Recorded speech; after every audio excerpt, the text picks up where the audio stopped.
Rah! A man screams out on the battlefield, but that's a waste of time because his brain is still getting split out. And another man charges forward, catching me there, and his bone is broken.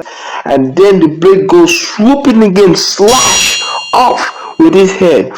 He dropped down dead. The warrior causing all this havoc on the battlefield, turns all the way to, is that left or right? I don't know. Turns all the way to the left, and blade went right through the air. Death stab to the other man's body. The bunch of the other guys scream, ha! The knight in Shanama, all he has to say is, just four of them. Spain must be running low on numbers. His sword tight with the sun glinting on the left side of his armor. I think he's trying to aura from over there, but anyway, he says this word second form and takes his stance, the Shadow Comet stance. He makes his move. Damn, I knew he was aura farming. Look at that guy. He's aura farming in the battlefield. He's dropping bodies like flies, and yet he's still aura farming. Was he trying to be Zoro? You ain't Zoro, my man. Look at him. People are dying. This is war, and you're aura farming. I knew he was gonna aura farm. That stance he took the other time, I always knew this guy could smell aura in the air. But either way, he dropped down 4 bodies down dead. I think he wields a sword with a katana. And the other warrior says, Poser, the old man that bested me with the blades is such a show-off. Then he replies, spin 4 short. They won't hold for long. Then he was like, don't change the subject. Two soldiers walking towards those 2 warriors, and before they all become dead men, one of the soldiers realized that and said, hold it, men. Can you not see it for yourself? It is them, the black-haired knight. I guess you guys can figure out who the black-haired knight is. And he went on saying, and an emperor right hand. You can tell from the katana he wields and the way he fight. He's the legendary magic knight. No wonder our brothers paid such a price. Then one of the soldiers went on asking, we should fall back then? We should fall back then? Of course you should fall back then. Who wouldn't fall back? You've heard the backstories of these 2 men. You've seen what they can do. And these fools, they ask if they should fall back. See, good thing the other guy gave a good reply. Unless it's our desire to fall, it is best we leave them to our superiors, correct? And they fell back, and the black-haired knight went out and yelled, hey, come back here. How come he gets to be called legendary magic knight and all I got was black-haired knight? What about legendary black-haired knight, huh? I'm talking to you. And the foot stomp on the earth as if it's the end of war. They just came to them. And with a nice, damn, if I saw those eyes in the battlefield, I started my own temple run right there. I've been running for my own dear life. Yeah, then the 2 warriors looked in shock, and the legendary magic knight said from beneath his armor, looks like Spain finally brought a good one. Then the narrator, which is me, go on with my narrating voice. Be it 1,000 men, a sword, an axe, or a spear, there is no greater weapon than time, for in it lies defeat and victory, pain and sorrow. It heals the deepest of wounds, make the greatest pain forgotten, and the most shameful scars never to be seen again. Even the greatest will fall in a matter of time, and in time you too will see the meaning of these words.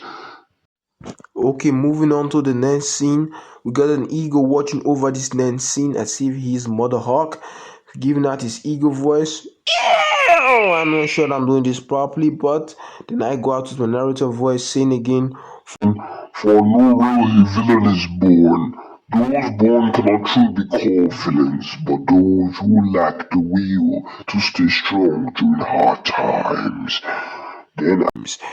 Then eyes burning out with desperation, and countless bodies laying lifeless on the ground. An old lady, I'm gonna like what happened next. An old lady running out of the crowd saying, shame on you, look at what you've done to us. Are you going to kill me too? You animal! From the crowd, a voice cried out, Grandma, no! But then this deadly face stare with the gaze of death. Grab that grandma and slam her face to the ground. I enjoyed that so much. I could watch that again and again and again. I should tell you, when I was drawing this panel, I enjoyed it. And I keep on looking at this particular panel and I still enjoy it. And the little baby was like, She's scared. She haven't seen blood before. And the mom was like, "It's okay, honey. You don't have to see it." Of course you have to see it. It's good. Before I go on to the next speech, I'm going to emphasize more the part where I slammed that grandma face to the ground. Oh, I so enjoyed that. You can even see an eyes roll on the floor. Okay, now let's move on to the next chapter. The man who slammed the grandma's face to the ground yelled out with a bold voice, saying, "You now belong to the Tongi emperors. Your will is theirs. You either make peace with the ground or make peace with the emperors. I will not make any more example. Cooperate and the emperors will ensure your survival." And one of his allies came and clapping with a slow and mysterious clap like, "Bravo, Isaiah. Never knew you had it in you to be so. This guy got it right. Isaiah was so cool. And I thought I was the only monster here." I went on saying, "Shove on your Persian cock and get the spoils of the slain, or it will be your inside we'll have to look at next." Then he was like, "Whoa, cock shoveled. You don't have to take it out on me, okay?" Isaiah clenched his feet, wanted to punch this motherfucker in the face, but he couldn't. Then he said, deep down within his voice, "All will fall." Don't know what he means by that, but we'll find out as soon as we go on. Then the other guy said, "Okay, man, get packing at first light. Get packing at first light and get some good beers too."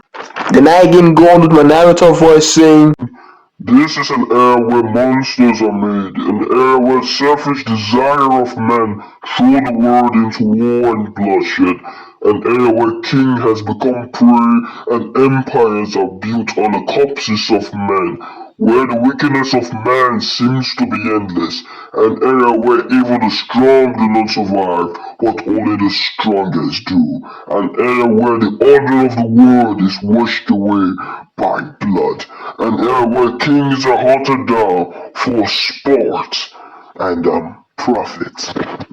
the ground shakes as the hooves of horses pounds the ground, charging forward. The leader of this death race yell out, "Go, my king, we will cover you." Whoosh! An arrow fly right through the air, right through his ally's throat. Fall down dead, subsiding over and over and over. That guy is definitely dead. He screams out, "Sindok, no!" And the other ally, with vengeance in his heart, turned backwards towards his foe and saying, "Those bastards." With the Vegas king unleashing his attack, taking down one of the enemy, his foe yelled out, "Advance," charging towards them with full speed and precision. The leader of this dreadnought yelled out to hell, charging back towards his enemy. The Vegas king, takes another shot, dropping another body lifeless with eyes pointed to accuracy. The Vegas king take another shot again, with bodies dropping and tumbling all over the ground. As the last of their foe froze in shock of the Vegas King's accuracy before he could realize himself, a blade came swooping in, taking his head off clean, as the leader of this death race yelled out, "Long live the king." As a mysterious hand gripped one of the tree branches swinging out from the abyss, casting out a shadow of pure aura, instantly off the head of Arthur, also known as the leader of the death race.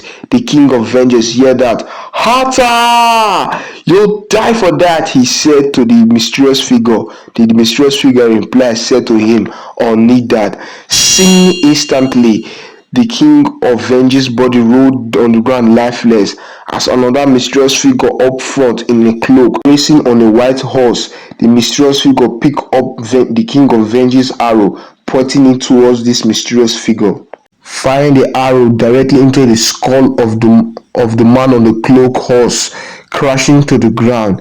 The mysterious figure also stabbed the horse which he stood on, also crashed on the ground. The man on the cloak growled out of pain, standing up and saying, "What happened?" Face revealed it is the king of Indonesia, breathing. "I thought Hatta and his men took down Japan forces. It is a good thing he missed his shot and got the horse. The Tongi emperor must have sent a really good assassin after me to be able to take down Hatta and his men down instantly. Could this man be one of the Tongi emperor's finest?" Out of realization, good God, where in the hell is he? Why is his horse down? What happened to him? Oh shit! Did he just kill the horse? He instantly gripped his own sword, taking out his sword. Show yourself, coward! Come out and face me! I am the king! Yeah! Finding him in confusion, both in fear and desperation, he slipped on his foot. As the king fell on his butt, a shadow cast upon him. Raising his head to look what it is, he, in shock, he mutters.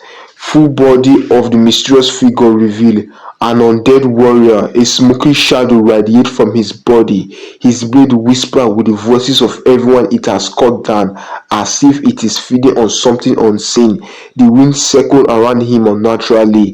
The wind, dust, and sunlight suspend in the air as the king's eye widen in fear. O you, O wicked one! As the wicked one replied with a voice of death, a voice to be feared, he said, Are you the king?